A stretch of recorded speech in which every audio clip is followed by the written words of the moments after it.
to nonprofits that are focused on energy efficiency. Thanks for giving your attention to Steve. Thank you. What's that? I said thanks to the group for giving you their their attention. Yeah, listening to Yes. me. Yes. So Karen Howe is now a consultant for nonprofits on energy efficiency and natural land solutions. She's an avid gardener, a hiker, a backpacker. She knows strategic planning and large-scale project management, but she also raised an internationally born child and has that perspective. And so we're going to have her talk about climate justice.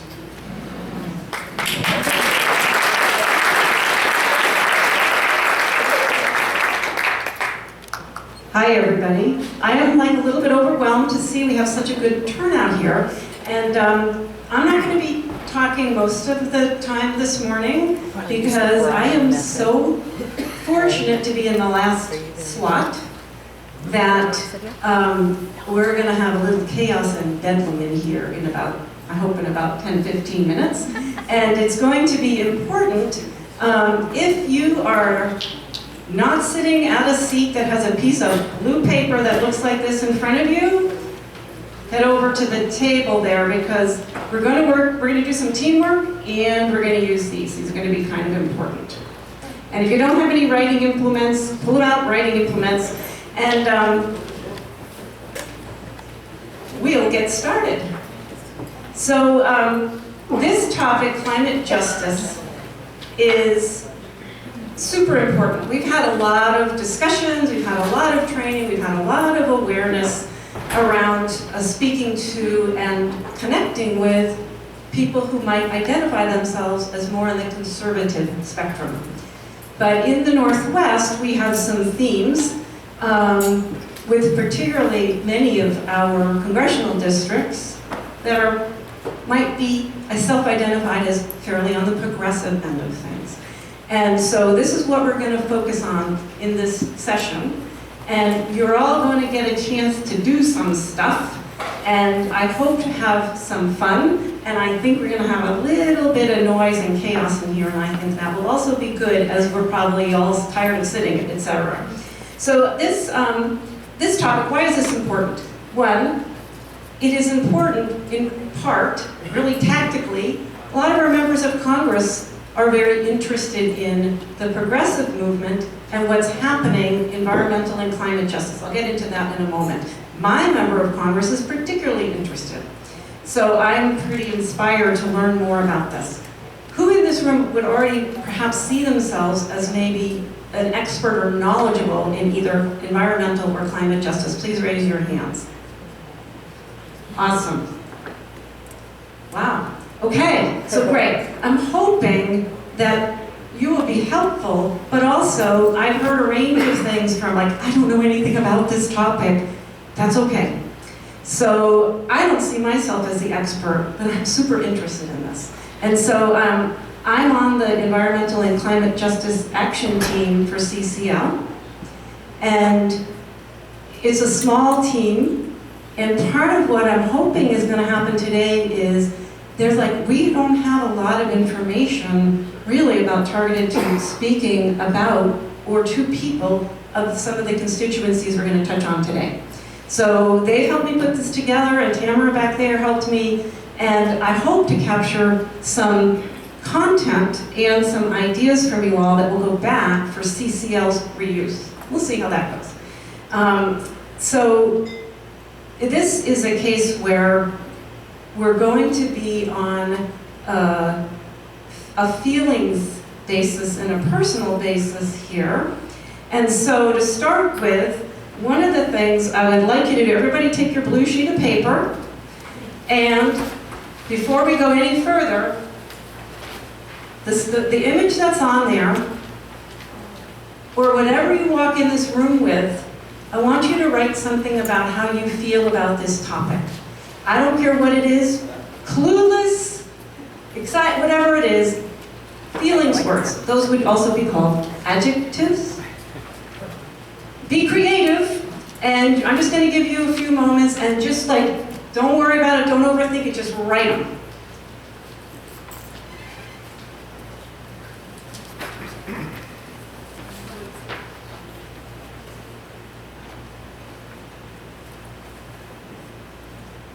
If you don't have a blue sheet of paper, there are some chairs at the far corner here where there are, and there is a team that needs a couple more people in this corner. Yeah.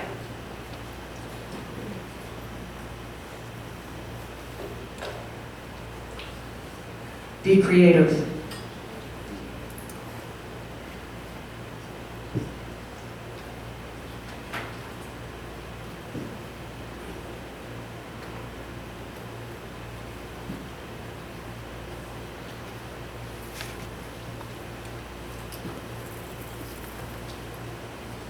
Heads are starting to come up. You're going to get to do this again. Okay, so we've got a little bit of things about how we feel. Hang on to those. Turn your pieces of paper over.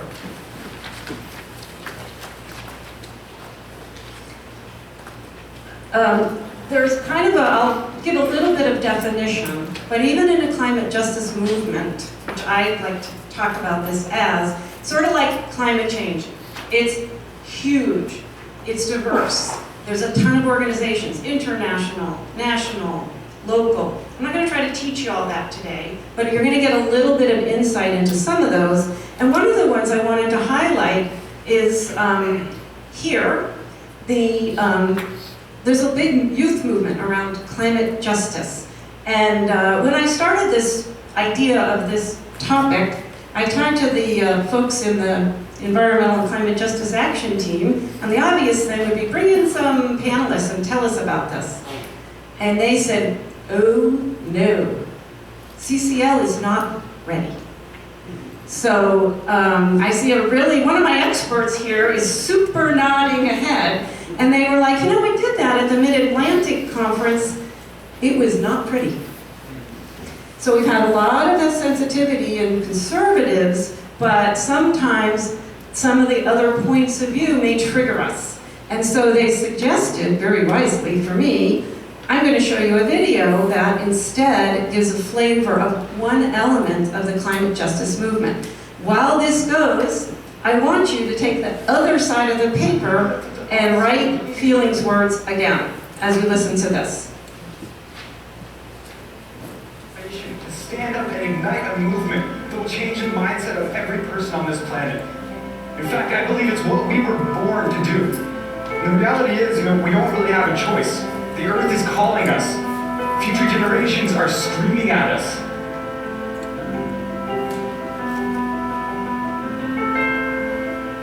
We're fighting against these dirty politicians, these corporations that want to desecrate our sacred land. But I'm saying no. And many people, millions of people in this world are saying no. When I was 9, I got together with 13 of my friends or so, and we got pesticides out of our parks. We called ourselves the Earth Guardians. And now there are hundreds of thousands of young people all over the world that are rising up as Earth Guardians in communities all over the place. One dope thing that I'm trying to do is I'm trying to sue this government. Myself and 20 other youth plaintiffs are filing a lawsuit to hold our federal government accountable for violating our constitutional, inalienable right to life, liberty, and property because of their inaction on climate change. I got involved in climate activism when I was 12 years old. I joined a campaign to stop a development proposal in my home state of Maine. When I got to high school, I wanted to continue doing this work and I wanted all of my friends to be involved, but there was no environmental club, so I started one and we called it the Climate Action Club. We raised enough money to install solar panels on our school. We had the largest reusable bag campaign in Maine. We also galvanized this really big movement in our community. Then I went to Harvard and I co-founded Divest Harvard. At our first meeting, we had 10 people in a room and none of us knew what we were doing. Now, in our third year, we have 70,000 people that have signed on to our campaign.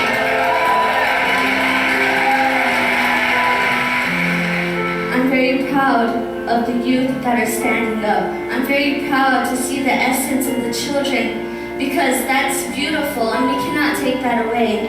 But it's what is in your heart, that fire lit within inside you. And that fire is rising in the youth and you can feel it. You can feel it in the ground, you can hear it in the trees, you can feel it in the air. It's a revolution that will ignite the compassion in every person's heart so that they consider our future with every decision they make.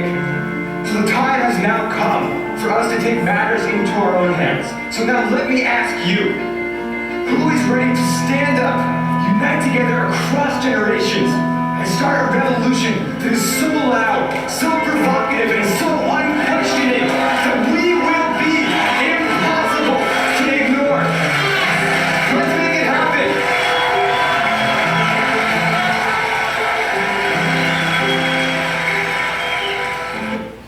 Okay, give you 30 seconds. Other sheet of the paper. Feelings, words. Adjectives. Statements.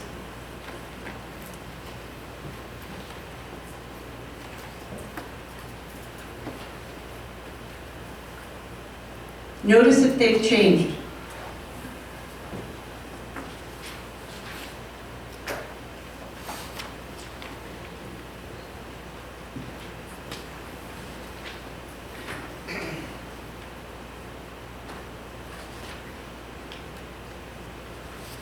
Okay. Hang on to those. They are going to be very important in what we're going to do the rest of this time. A couple bits more of context setting. Environmental climate justice. This is not in a facts and figures type of presentation, but for those who are like me, sometimes a little bit more linear, just quick points of view. So environmental justice is a broader movement that's been around a long time, which started with more certain communities tend to be disproportionately affected by policies and things around climate. Who is near factories? Who, where is waste put? And so that was sort of a broader movement that's been around certainly since the 60s.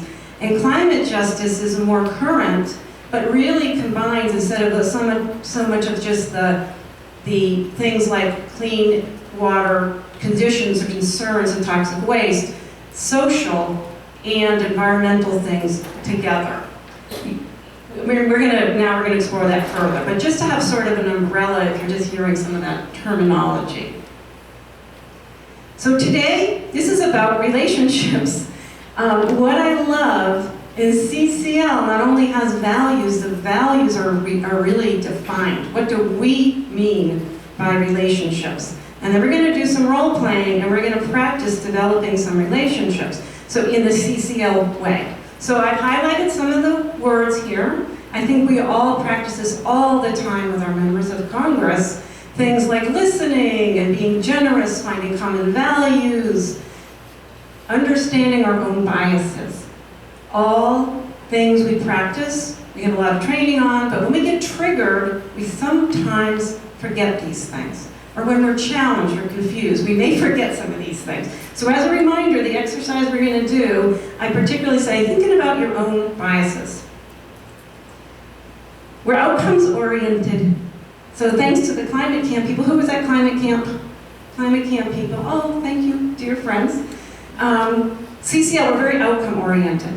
And I like the framing of thinking, what is your outcome? We tend to think of our outcome as somebody going to sign something, is somebody going to agree with us in some way. What if we change that from something I want somebody to do, that's my outcome, I want you to like my presentation, to how do I want someone to feel?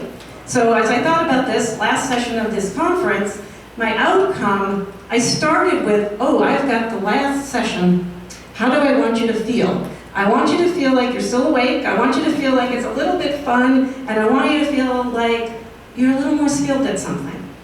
Versus I want to teach you about something. That's not where it's coming from. And I think with my member of Congress, who I do not see as supporting our bill soon, how do I make the CCL meetings with my member of Congress the funnest lobbying meetings that they have. That's my current reframing of my outcome, okay? So, relationships aren't really great if they're built on facts and feelings. I mean, facts without feelings, right? Real relationships are about the combination, and often probably more feelings than facts. Obvious. So we're going to do some role playing. I'm going to do a very, very quick one because then I want to give the rest of the time to you. We're getting out of our comfort zone here, both Cosette LeMay and I. And I'm going to model with her, and we're going to surprise each other, one of our scenarios. So I'm going to give 3 challenging scenarios. You're going to get to choose. You're going to break up in groups. I want you out of your chairs. I want you standing. I want you talking. I want bedlam in this room in about 10 minutes, okay? And I want you to have fun and stay awake. That's what I'm hoping for. So I've got my feelings words here. So one of our scenarios is, I happen to be at the climate march. You have to come a little closer to me. We're going to have to hand the mic back and forth, which I was in Portland. And I was crying at that climate march. So I have my feelings here. I watched that video again and I wrote my feelings down. Now, Cosette's next to me at the climate march. I got my CCL shirt on and she has her Sunrise Movement shirt on. I want to engage with her, but I don't want to engage with her because I want her to do something for me. I'm really interested. A relationship where you're wanting somebody to do something for you is not probably a great relationship. So, we haven't practiced.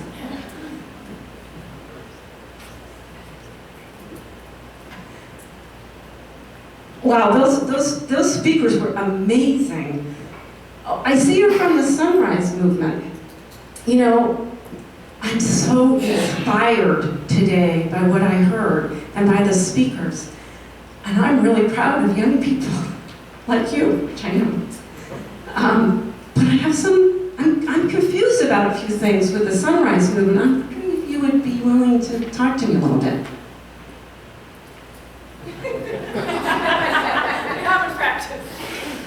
Yes, Karen, I'm so interested to see that you have a CCL shirt on. I'd love to learn more about what they're doing, because I feel like we need to make some real change, and I'm really scared as a young person. I don't know what kind of future is going to be left for me.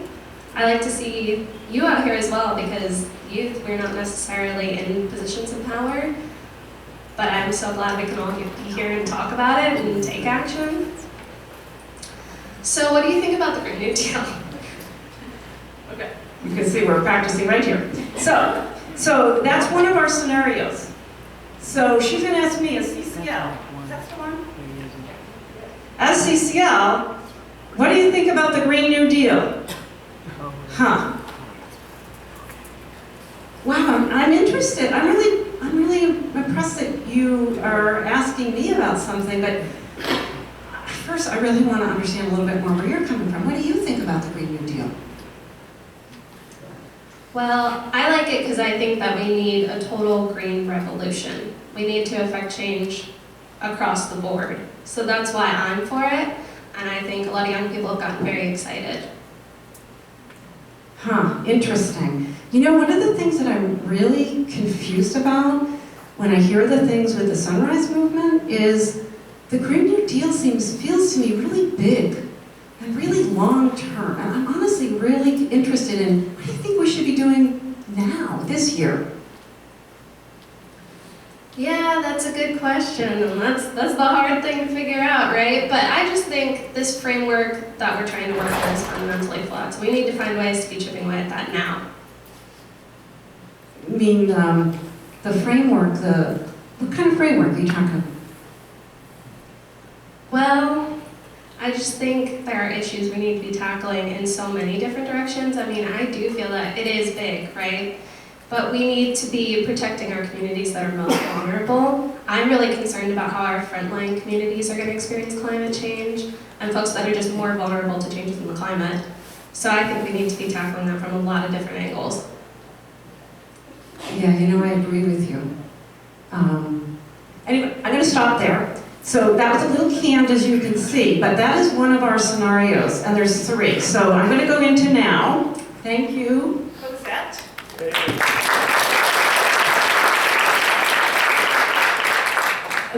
where we may have, I hope we have a little bit of energy moving around the room. I've got some wonderful helpers here at many of the tables. We're going to divide up, and I want everybody to have a chance, and we're going to have a little less time than I thought we had. So for my helpers, we're probably not going to be able to switch. But at your tables, I want literally people out of your chairs, not yet, into groups of 4 or 5. There's 3 scenarios that we're going to make sure that each table has. We have a couple tables, so I need to come around. And every group, we're going to have a ton of little subgroups. You're each going to have one of these 3 scenarios. And each of the scenarios is a role play. Anybody never done role playing before?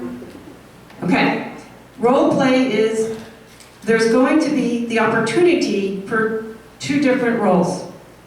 So let's say it's the member of Congress and their staff, or your member of Congress says to you, what is CCL thinking? What are you doing about climate justice? That's one of the scenarios. Somebody is the staffer, somebody is the CCL person, okay? So you're going to be in smaller groups so that you have the opportunity to really enact versus talking across the table. There's a lot of space here, it's okay if it's loud. You're going to get or pick one scenario and you are going to role play it. And your scenario has some tips. What is this organization that you're role playing if you really choose a challenge? What do they believe in? So you're each going to have a different, if you have a scenario, the scenario has like a cheat sheet. What does this organization think? So ideally you're taking in a little bit of some of them. Scenarios are all challenging. They should all be triggering you, and you should be holding your little blue sheets and using those in your role play, like I did. I'm inspired today by this climate justice movement thing. I'm worried, I'm confused. Use your adjectives. That's why you got them, okay? Because it makes a richer relationship. So we're going to give it, what time do we have now? 11:26. Okay, so we've got basically, what, 22 minutes. So my helpers help me with your, get in your table, don't spend a lot of time on this, get into half groups or something, find a place, and if you don't have a scenario, raise your hand, because we added some, I've got lots of scenarios to pass around. You're gonna play the role play, help each other, play with it, have fun with it, and then I'm gonna give you a 5-minute warning, and ideally, some of you, for extra super bonus points, are going to take a phone out and video a little bit of this role play thing for, if that doesn't happen, oh well, I've got a couple of overachievers here who'll make it happen, so I'm getting a little content for the EJCJ team. Yeah, okay, so, on your mark, get set, Stay put. go. Stay put. So we have 3 scenarios. 3 scenarios. We originally thought